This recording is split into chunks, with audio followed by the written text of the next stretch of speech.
warahmatullahi wabarakatuh. Perkenalkan, nama saya Yuyun Seyayuni dengan NIM 220301501194, kelas PJKRK. Nah, di sini saya akan mempresentasikan materi tentang analisis perkembangan olahraga pada zaman kemerdekaan dan Orde Baru. Yang pertama, analisis perkembangan olahraga pada zaman kemerdekaan. Proklamasi Negara Indonesia pada tanggal 17 Agustus 1945 merupakan pintu gerbang terbentuknya kebebasan bangsa Indonesia dari penjajahan. Pemerintah Indonesia melalui Kementerian Pendidikan dan Pengajaran mempropagandakan penyelenggaraan latihan-latihan dan rehabilitas fisik dan mental yang telah rusak selama penjajahan kolonial Belanda dan Jepang. Di setiap provinsi diusahakan pembentukan inspeksi pendidikan jasmani, antara lain Utara, Sumatera Tengah, Jawa Barat, Jawa Tengah, Yogyakarta, Solo, dan Jawa Timur. Beberapa peristiwa keolahragaan yang menandai perkembangan olahraga pada zaman kemerdekaan ialah: pertama, tanggal 19 Agustus 1945, tanggal terbentuknya kabinet yang pertama. Kedua, pada bulan September 1945, tentara Belanda mendampingi tentara sekutu atau Inggris masuk ke Indonesia, terutama Jakarta. Ketiga, pada tahun 1974, Polri mengadakan hubungan dengan Menteri Pembangunan dan Pemuda Wikana.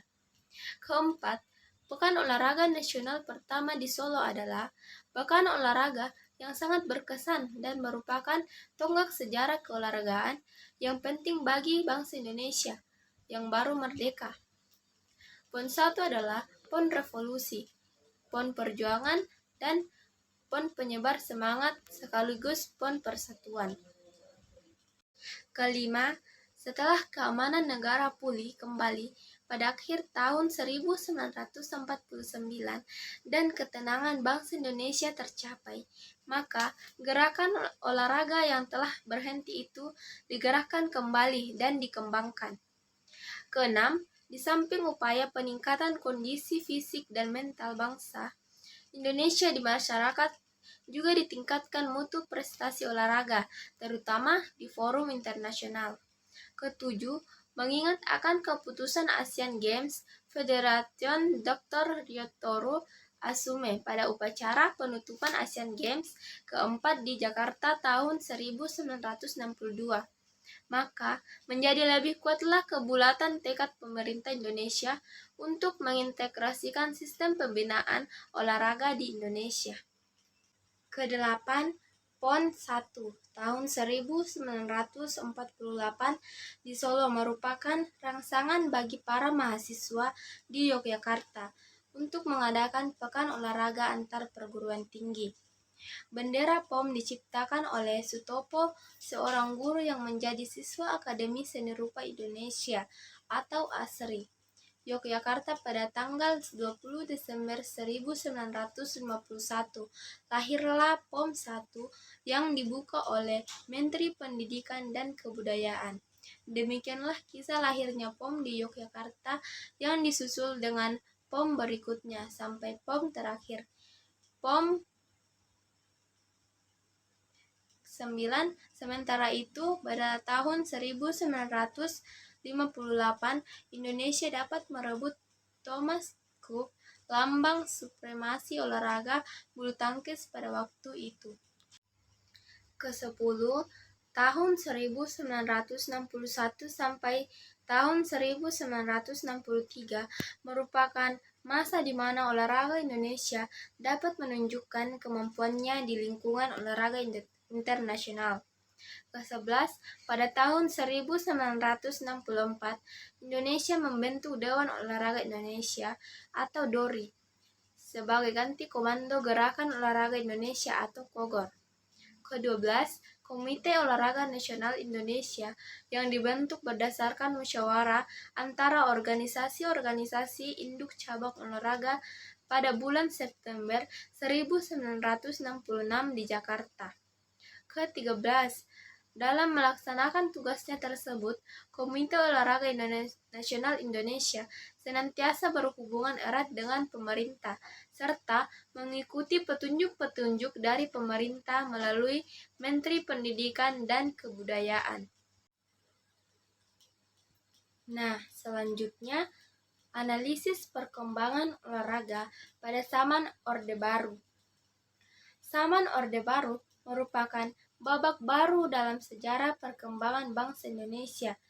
Demikian juga dalam perkembangan olahraga Indonesia. Berikut ini peristiwa keolahragaan yang menandai zaman Orde Baru. Yang pertama, Departemen Olahraga dibubarkan pada tahun 1966 dan setelah itu olahraga diusahakan dikembalikan kepada proporsi dan fungsi yang sebenarnya. Tujuan daripada olahraga dalam fase ini sesuai dengan dasarnya adalah untuk mengambil bagian dalam pembangunan dan modernisasi dan negara dengan segala aspek-aspeknya. Kedua, dalam garis-garis besar haluan negara atau TAPM nomor 11 MPR tahun 1983 bab 4 mengenai pendidikan disebutkan, pendidikan jasmani dan olahraga mungkin perlu ditingkatkan dan dimasyarakatkan sebagai cara pembinaan kejasmanian dan rohani bagi setiap anggota masyarakat. Sesuai dengan kedudukan, tugas pokok, dan tata kerja Menteri Negara Pemuda dan Olahraga atau Menpora, maka pada tahun 1984 telah dihasilkan beberapa langkah dalam membenahi kembali keolahragaan di Indonesia. Ialah pertama, Keputusan Presiden nomor 17 tahun 1974 mengenai jam kerja olahraga pegawai negeri sipil, anggota karyawan, badan usaha, dan bank milik daerah, pelajar dan mahasiswa diselenggarakan tiap hari Jumat selama 30 menit. Nah, yang kedua, sesuai dengan Keputusan Presiden Republik Indonesia tanggal 9 September 1984, maka diselenggarakan kegiatan olahraga di seluruh tanah air sebagai acara memperingati Hari Olahraga Nasional tersebut, dan puncak kegiatan jatuh pada tanggal 9 September 1983. Ketiga, pemerintah memperbarui Kepres nomor 57 tahun 1967 dengan Kepres nomor 43 tahun 1984 mengenai kedudukan dan tugas Komite Olahraga Nasional Indonesia atau KONI. Keempat, olahraga profesional juga ditata kembali. 5. Dalam rangka memberikan dorongan untuk mencapai prestasi setinggi-tingginya, pemerintah memandang perlu memberikan tanda penghargaan. Keenam, untuk lebih memantapkan kegiatan atau usaha keolahragaan, diterbitkan surat keputusan bersama Menteri P dan K dan Menpora pada tanggal 4 Oktober 1984. Nah, kesimpulan dari presentasi yang saya sampaikan adalah dari zaman prasejarah pun sebenarnya Indonesia sudah mengenal tentang olahraga, kegunaan dan juga cara untuk melakukan olahraga. Tidak seperti pada saat modern ini. Pada zaman dahulu, fungsi utama dari olahraga itu merupakan aktivitas untuk bertahan hidup dari berbagai gangguan, terutama untuk gangguan dari ganasnya lingkungan. Sekian dari presentasi saya. Wassalamualaikum warahmatullahi wabarakatuh. Audio Jungle.